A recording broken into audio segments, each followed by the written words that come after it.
here today. Thank you for being on our board, and thank you for coming to speak with us.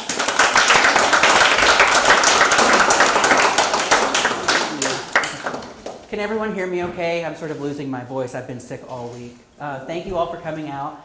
I just want to say the last time I was speaking in the Mad River Valley was about 15 years ago, and I showed up and there were like 2 people. And so this is totally redemption for the Mad River Valley. If you were the 2 people, if you're in the audience tonight, we shared one magical night together. And like most magical nights, I don't remember who you are, so please come back and introduce yourselves to me. When I was asked to give this lecture, I thought, oh, this is a perfect idea to talk about something that's sort of been on my mind recently. And that is kind of how do we bring nature into our homes? My director, just to give you a little bit of background about how we come up with exhibition ideas at the museum, we have a committee, and the curators put together basically a PowerPoint on a subject that we want to talk about, and we present it to the group, and the group loves it, and sometimes they don't love it. And then they say, we'll go back to the drawing board, and we really wanted to do something that talked about our collection, and because they're cheaper exhibitions to do, and it's nice to get things out of storage. And so our education department said, well, what if you did something about nature or animals in our collection? I said, sure, we'll do something. And so this talk sort of dovetails with this project that I've got coming up called Creature Comforts, and it's all about how we bring animals into the home. And so we're going to start with that just a little bit to give you a little bit of what I'm thinking as I'm moving along with this project. This is a great painting in our collection by Joseph Weidenstock. He was this really fascinating painter. He was in a wheelchair, and he was an itinerant painter. And this is in the 19th century. This is like 1850, 1840. And he's traveling all over New England by himself via the railroad system. And he produced these really lovely paintings, and you could hire them from order. He also advertised that he painted posthumously. So he would paint dead corpses for anyone who wanted to commemorate a loved one that had passed. And he also would say, okay, if you want a carpet in this painting, you pay an extra $5. If you want a chair in this painting, you pay an extra $5. So this was a very wealthy patron of this unknown little boy who's holding this whip, and you can see this little spaniel-like dog. We don't really know what species the dog is or breed, but this is a really interesting painting. There's a lot to unpack in it. Is this a sign that the boy is still young and he's not quite a man and he hasn't mastered nature? This is emblematic of the dog holding the whip in his mouth. The other thing that we're going to be looking at are the relationships of animals and how they sort of how we domesticated them. And I was reading an article the other day about cats, and apparently cats are the only animals that domesticated themselves. They're not fully tame, even today. And the reason that we've developed this, the reason for that is because we had this symbiotic relationship where they killed the vermin and we fed them. So it's a really interesting relationship. Shelburne Museum also has this really extraordinary pair of Chelsea swan porcelain tureens, and these are the only known pair to survive in the world, and they were used originally to serve swan. And swan was, they were made in England, and swan was the property of royalty. So these were owned by probably a member of the aristocracy, and somehow they wound their way up in Shelburne Museum. We'll talk about livestock. Weather vanes, how important weather vanes were to farmers back in the 19th century. They needed that to tell them how to develop a forecast for the weather. And this is one of my favorites. He's just a little fat pig and kind of reminds me of myself.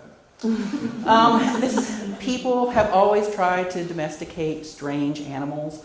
Does anyone know what this is? Hamster wheel? Close. It's a squirrel cage.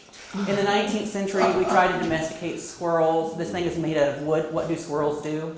They gnaw through wood. So it wasn't really a bright idea. There's no evidence that the animal actually gnawed through this one. But what's really interesting is that when the turbine is activated, the sawyers on top activate and start moving up and down like you're sawing those.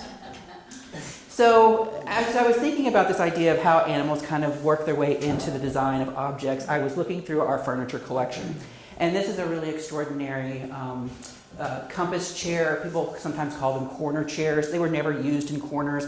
These were the office chairs of their day. They were designed so that you could straddle this center rail here, which is called it's called a compass chair because they used a compass to draw that circular design. And what's really extraordinary about this one is that you can see the beautiful bog claw foot in the front, right? So some dealers call the slats on the back owl slats. I don't necessarily see an owl in that, but okay. One of the reasons I included this in this lecture was because of that ball. This was something that Thomas Chippendale, you've heard of Chippendale style furniture. He was a cabinet maker in London. He writes this book called The Gentleman's and Cabinet Maker's Directory in 1754. And in that, he's translating a lot of Asian-inspired design into furniture. And we think that the ball and claw that you see down in the front of the screen there was actually inspired not by a bird, which we tend to think of it today, but possibly by Asian furniture carvings of dragon's claws holding a pearl. And what's really interesting, if you're into 18th century American furniture, is that you can tell where pieces of furniture were made just by the design of that front claw. So you have a couple of major furniture centers in the United States. You have one in Philadelphia, you have one in New York, you have one in Boston, you have also in Providence, Rhode Island, Newport. And this one was made in Newport. And the way that we know that is if you can see between the claw and the ball, there's a space. That's how you tell. If you see a piece of furniture that has a claw that looks rather squarish, that's New York. If the ball is squished, that means it was, or suppressed, it was made in Boston. So there's all these fancy ways. And if it was from Philadelphia, the side claw rakes backwards. So these are just all kind of elements that help you identify these works. Where's the space? Where is Newport. Newport. Yeah. One of the other great pieces of our furniture collection that we just inherited from a major donor is this extraordinary Vermont-made sofa, probably about 1830 to 1840. It was attributed to a man named Nahum Parker. We think he was working in Middlebury area. It's this extraordinary Greek revival sofa. And what I love about this is that if you can see this, the arms are so unusual. And if they look familiar to you, you've probably seen those old 19th century banjo-style clocks. It's the exact profile of that clock that he's using now. It's an arm. But if you look down at the front of the leg there, you can sort of see it. It's kind of hard. There's the little mouth of the fish, and here's his little fin. So again, they're incorporating these ideas of animal anatomy into furniture design. Another example is this extraordinary chair that was designed by Louis Comfort Tiffany that's in our collection. It was owned by our founder, Electra Havemeyer Webb's parents, H.O. and Louisine Havemeyer. They commissioned Louis Comfort Tiffany to design their New York home. This is a shot of the interior. This is the musicale room. This room is only used for musical events. And you can see the chairs are here and along the side there. And if you look at the back of them, you can see where Tiffany was getting his inspiration, and that was from Japanese in-row carving. And you can see the beautiful Asian-styled birds in the foliate design there. One of my favorite pieces, and then we'll launch into the meat of the lecture, in our collection is this extraordinary fellow. He's a Black Forest carved dog stool. This is from the Black Forest region of Germany, and we can tell that by the style of its carving. We don't know when it was made. It was probably made in the latter part of the 19th into the early part of the 20th century, but he is a good boy. He's really extraordinary. So I wanted to start by talking a little bit about flora and how flora has worked its way into furniture design. And it goes way back. You can look at examples of Egyptian furniture, ancient Chinese furniture. But I really wanted to start with some sort of innovative design in America. So we're going to start with this piece of furniture here. This is an extraordinary sofa in the Met's collection. And if you look at the back of it, you see these copious bouquets of flowers that kind of just drape or festooned across the back there. This was a man named John Henry Belter who created these extraordinary Rococo-style parlor furniture. The way he did this was pretty extraordinary. He developed and patented a method of manufacture for furniture where he basically created plywood. he would take very expensive layers of wood and he would have the grains running in opposite directions and he would stack them and then he figured out a way of bending them.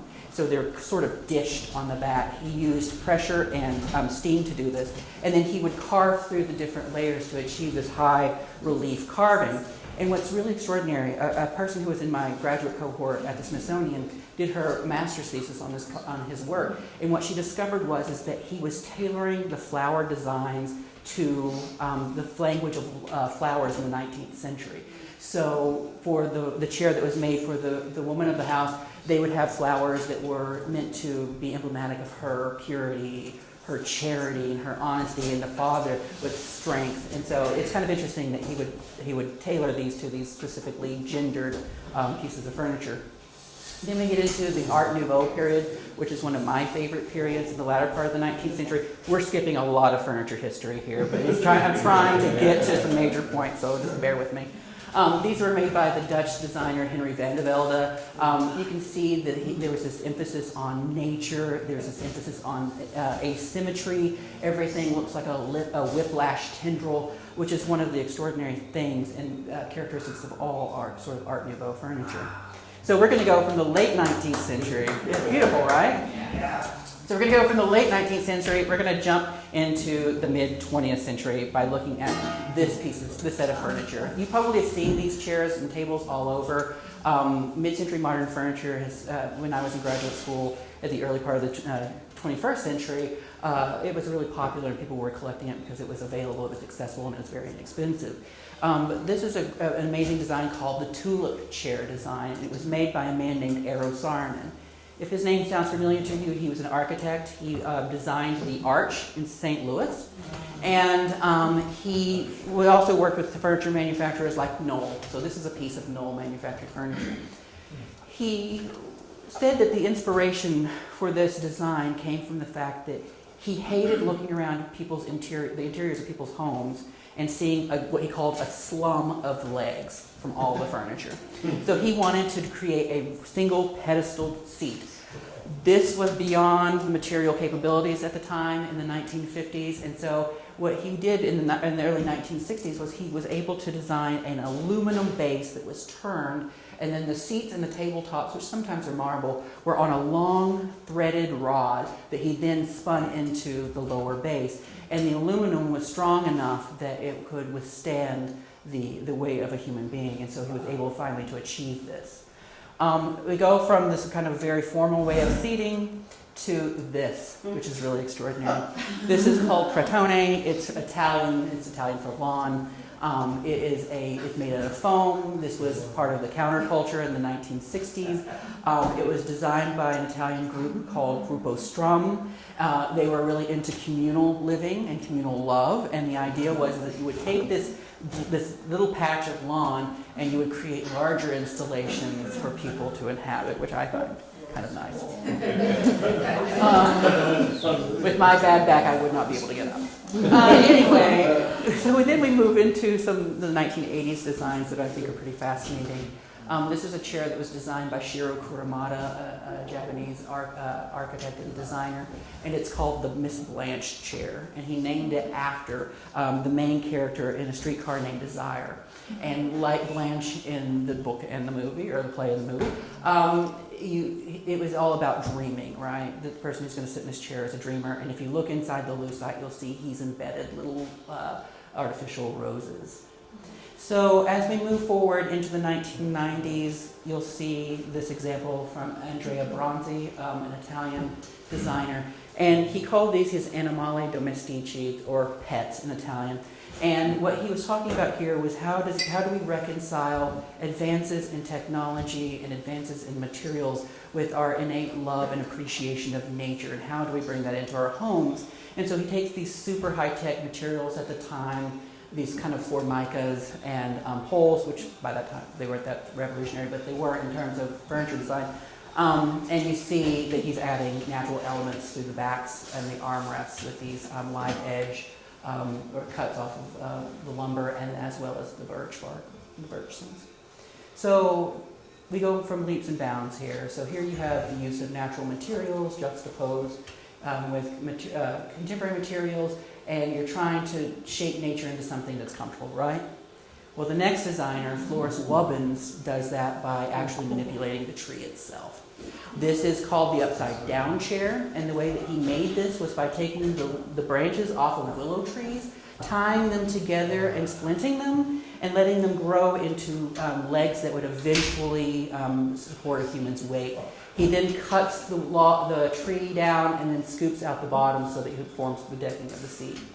This idea of manipulating nature is pretty interesting.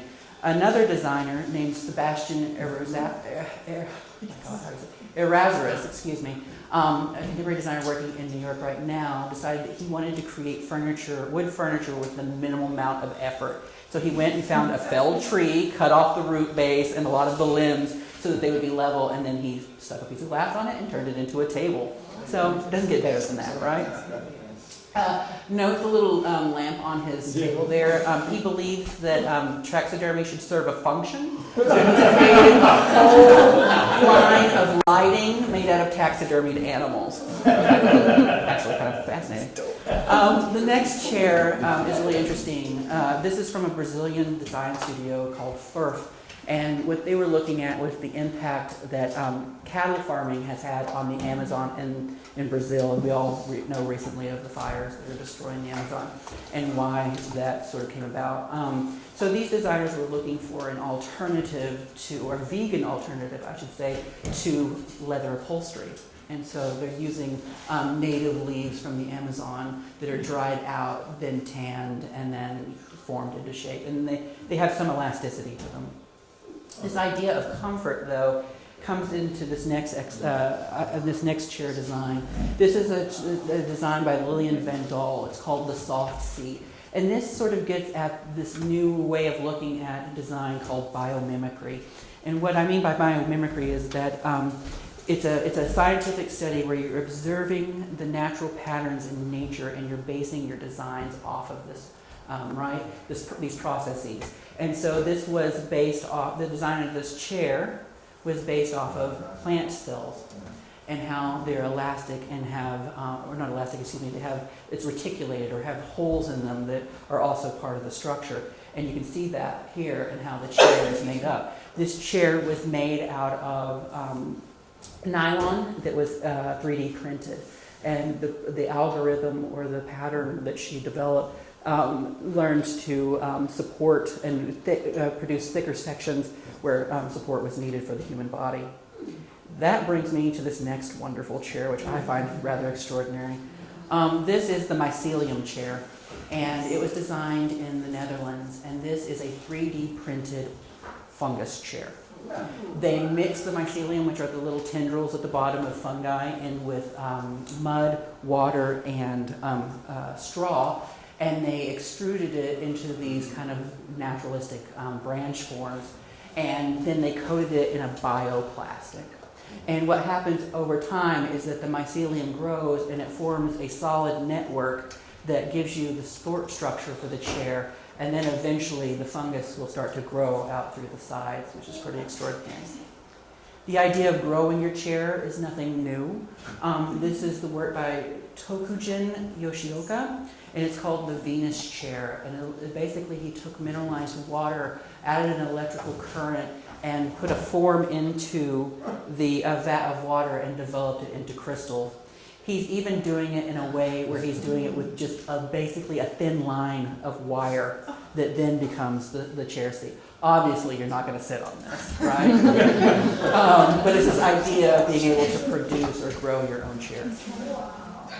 So let's go to animals now, which is my favorite section of this talk.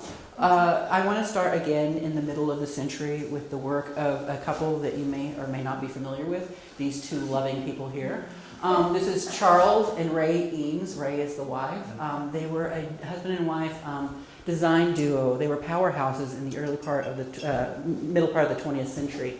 They had a studio in California, and they worked with the Case Study House project. Some of you may be familiar with that, where all these architects at the time, these cutting-edge architects, were building these case study houses that they were hoping that could go into mass production. There was a competition. Richard Neutra, I think Lautner may have done some stuff with them. But what I want to talk about was their work with bent plywood.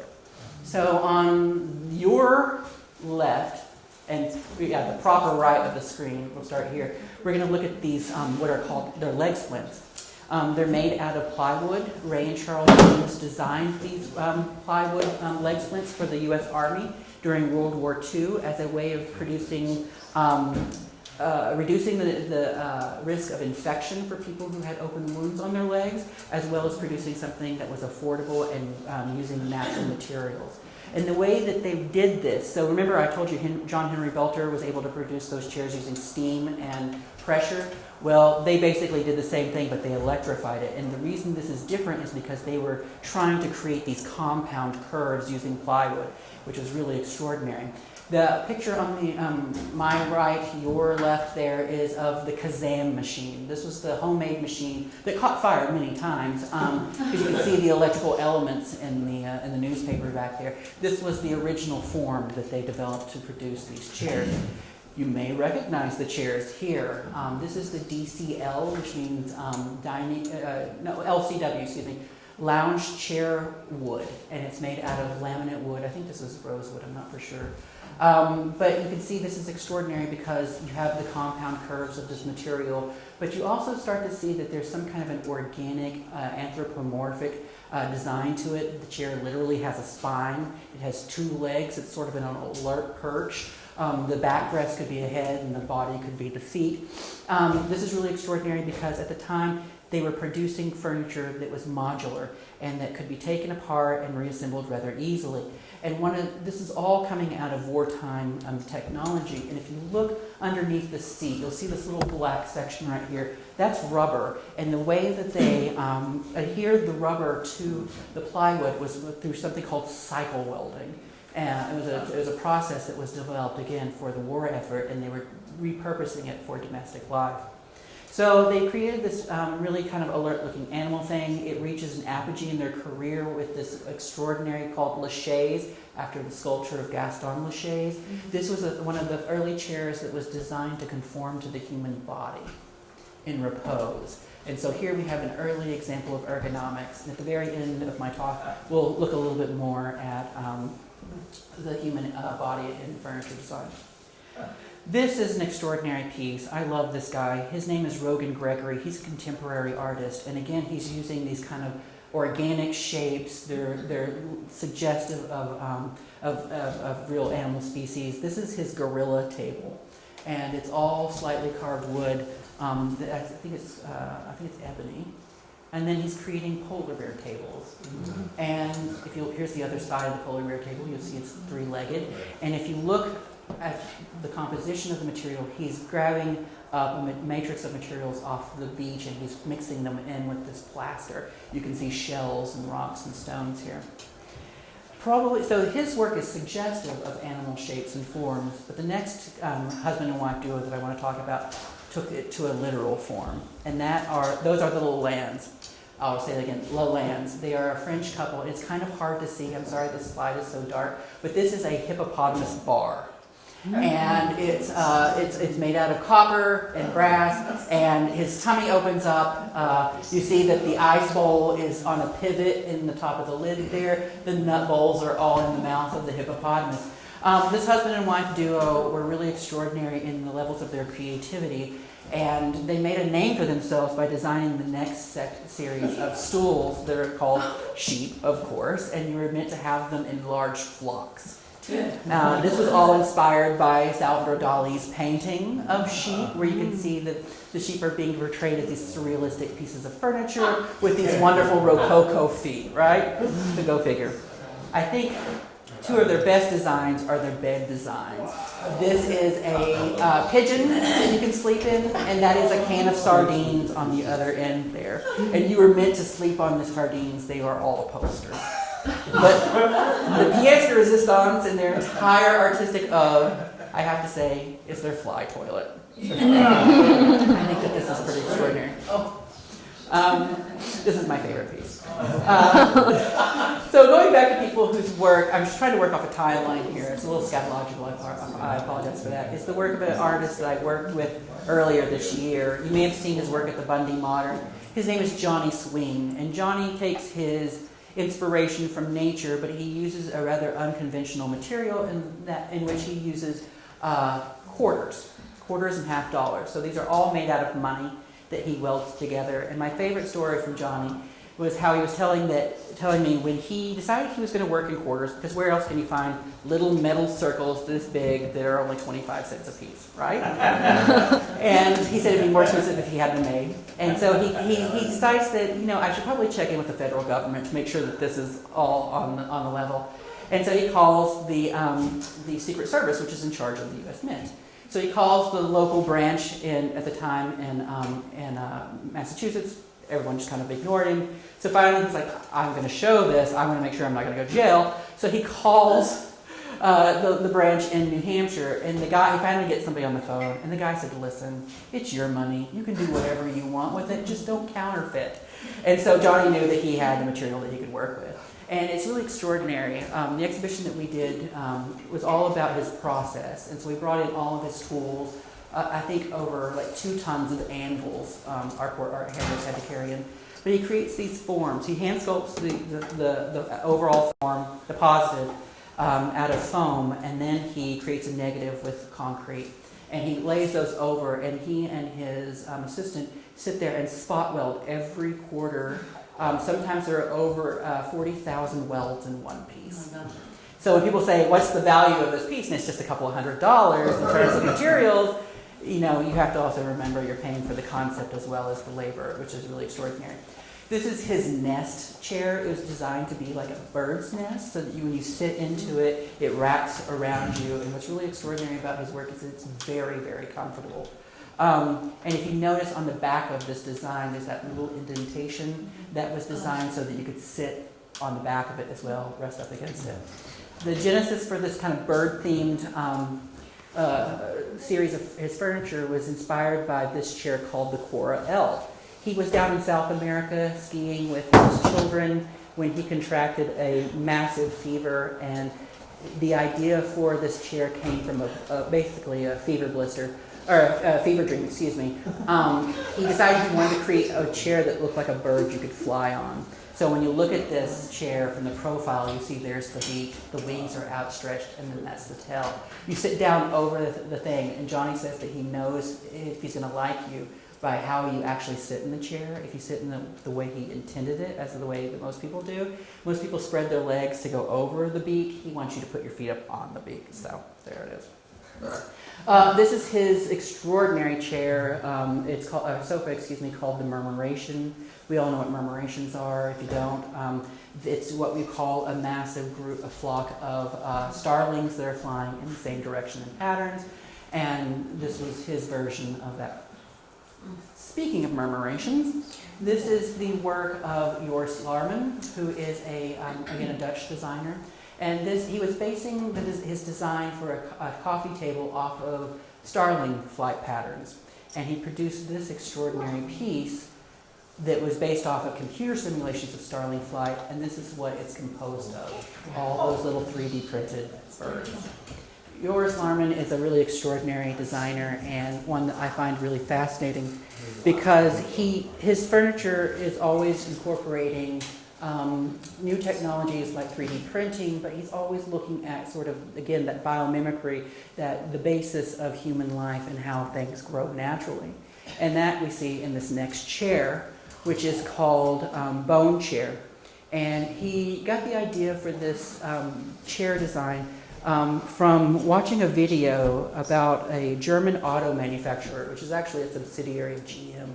And they had designed this software that was designed to produce mounts for motors, but to do it inside the engine block, inside of a car, with using the minimal amount of materials. And they based this off of bone structure.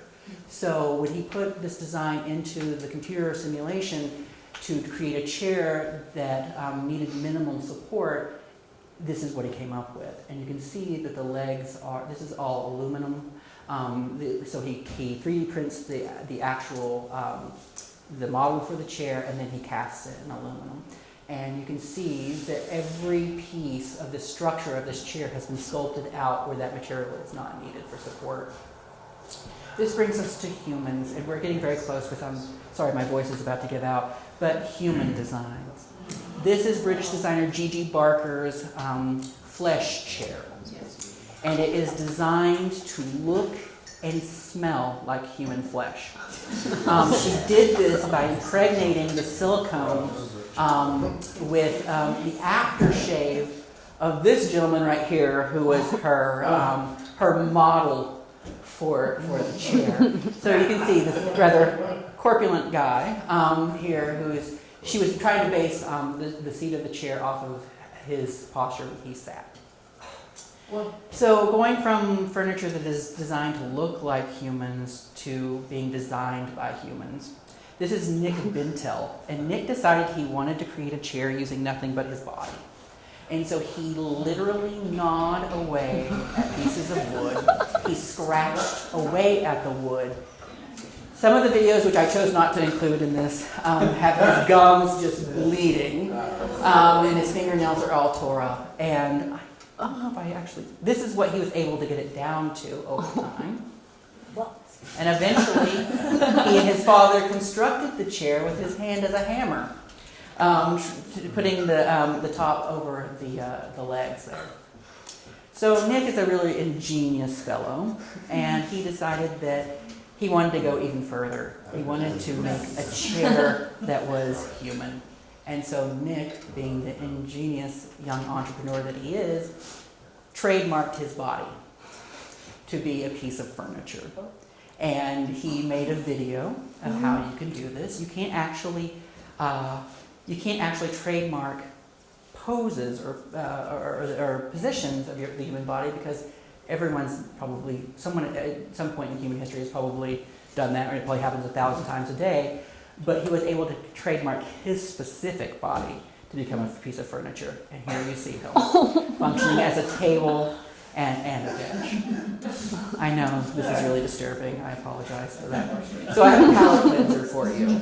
I have something that's we're gonna end on a high note here, and that's with the work of these two brothers, Simon and Nikolai Haas. Their brother is the actor Lucas Haas. They're rather famous. They have a studio in Los Angeles where they're creating all this really psychedelic, funky pieces of furniture that sort of go into the realm of the absurd and a cartoonish. And you can see that here in this table setting, where the legs of the table are actual cartoon legs. The seats are made to sit on these legs as well. They even created a line of upholstered furniture that looks like these little monsters. You can see his little tongues at the top there. It's all beaded. The legs are made out of brass, and they're really kind of funny. And they made this extraordinary bench that is sort of like a centipede and a mouse at the front. And I thought there would be no better way than to end this talk than with this slide. Thank you all for coming tonight. I hope it wasn't too quick. Are there any questions, comments, concerns? Should I have given you a trigger warning? Is everybody...